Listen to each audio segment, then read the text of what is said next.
Good afternoon. I'm very pleased to be here, and I want to thank Dr. Collins for having me, and Senator Griffith for being here as well.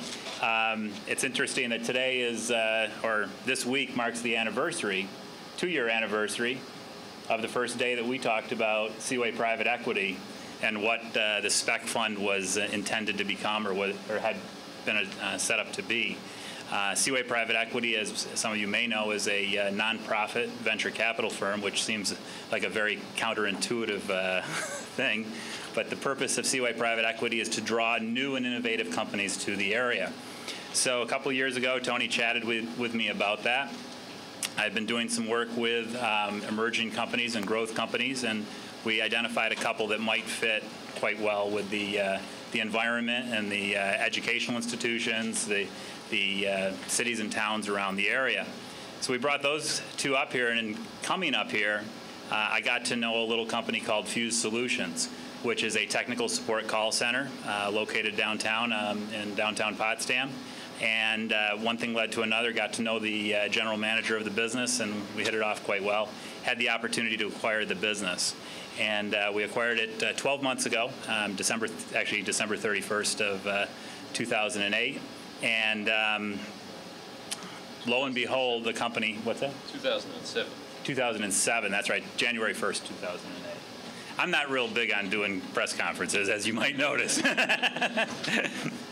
But in any case, it turns out that the call center not only had terrific staff doing fantastic work with a number of companies all across this country, but it also had a development team that had developed a very interesting customer care, customer service management software program.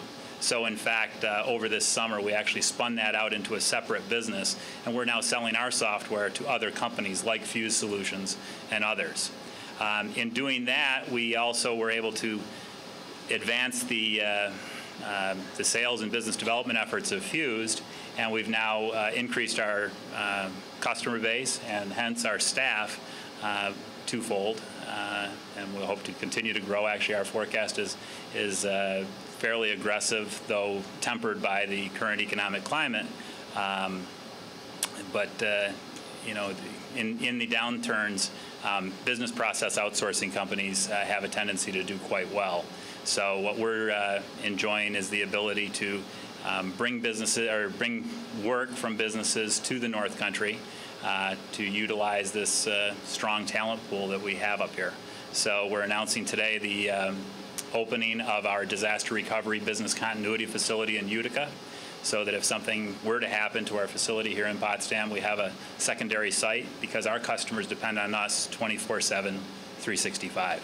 So, and we looked at a number of different areas, and we found that Utica had the right mix of talent. Universities, we do draw kids out of universities and all, and we had terrific support from Senator Griffith, and I want to thank him for your assistance. Thanks. Thank you. Just to add a little to the numbers, when Mike purchased Fuse Solutions, there were about 30 employees. Today there are over 60 employees, and there are 8 permanent employees being located down in Utica for their disaster recovery site. So if you add all the math together, it's about 40 people that have been added to as positive employment opportunities in the Senator's District. So we're trying to keep it all in the North Country.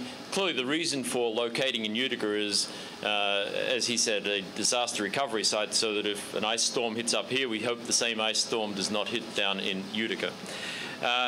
So with that, the last thing I'd mention is that we did approve another business that will be located in Messina, and we hope to have another press conference in a week to 2 weeks up in Messina to talk about that business, which is actually based on research coming out of Clarkson Center for Advanced Materials Processing, and will be a small manufacturing business based on technology. So that's kind of a teaser, so that the press turns up in a couple of weeks to hear about that one.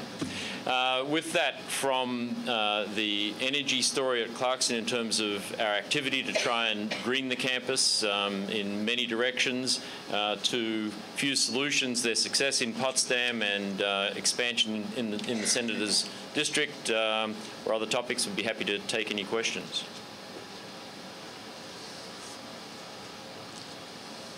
Good. No, quick. No. Nice.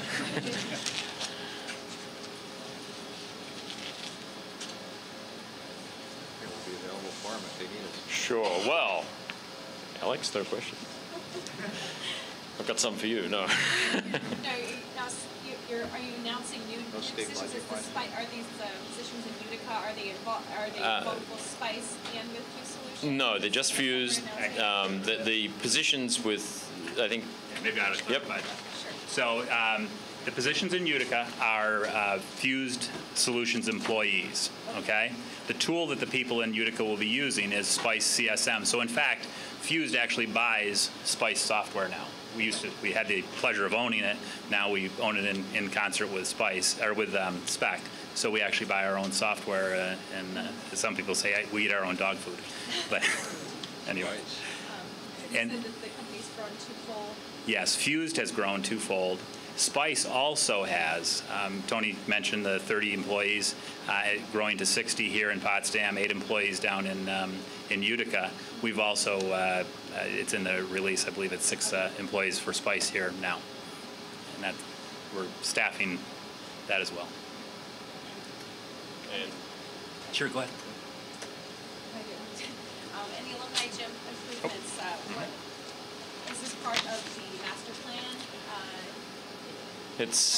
we have a lot of projects, and it's on the smaller end of the projects. I mean, the 2 main projects that you'll see starting this summer are the freshman quad is having a 4th floor put on it, and Student Center, we hope to put a shovel in the ground in May for that project. And that project, for those that are in here, when the Student Center is completed on the other side of the library, we will have completed a connection between all of the academic facilities with a kind of a student location in the middle where they can get some R&R before they head off to the rigors of the academic world on either side of them.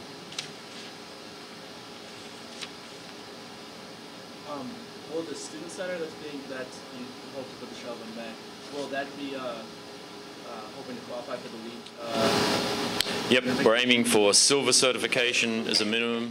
From now on, all of the facilities that we construct, we're looking for minimum silver. It's a very complex process, more involved than I actually understood it to be, and you can't predict. You actually have to submit with a lot of documentation and kind of building performance data. And then a board reviews that and then gives you your certification. My understanding is if you miss out on a level, you can actually go back and reapply. Is that? Yep, I'm looking at my 2 lead gurus over there. Well, I'm sure Mike and the Senator would be happy to stay around and answer any questions. Thanks, everybody, for coming out. It's just a great day for Clarkson. As I said, not just talking the talk, but walking the walk. And the Senator's grant, his help with the grant, certainly helps us walk the walk. So thank you very much, and we'll be happy to answer other questions. Thank you.